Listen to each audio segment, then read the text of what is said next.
ഇതേ ലക്ഷ്മി നായരുടെ വീഡിയോ കണ്ട ഒരു പുതിയ ഇറക്കുമതിയാ.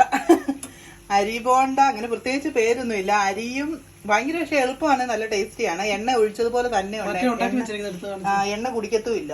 വേണ്ടേ, ഇത് കണ്ടോ, അരിയും ഉരുളക്കിഴങ്ങും പിന്നെ സാധാരണ ഈ ഉള്ളിയും പച്ചമുളകും ഇഞ്ചിയും ഉപ്പും കായും, ഇത്രയും സാധനങ്ങളേ ഉള്ളൂ.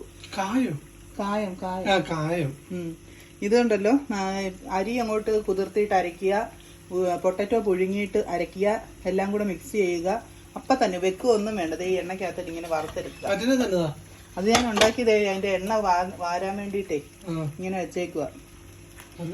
ഷേപ്പ് ഒക്കെ നമ്മുടെ ഇഷ്ടത്തിനനുസരിച്ച് വെക്കാം. ഷേപ്പ് നന്നായിട്ട് വേണ്ടവർക്ക് അങ്ങനെ ഇല്ലേ, സ്പൂണിന്റെ അകത്ത് ഇമ്മ അങ്ങ് കോരി ഒഴിച്ച് പടപടയെന്ന് എടുത്താൽ മതി, പെട്ടെന്ന് ആകുകയും ചെയ്യും.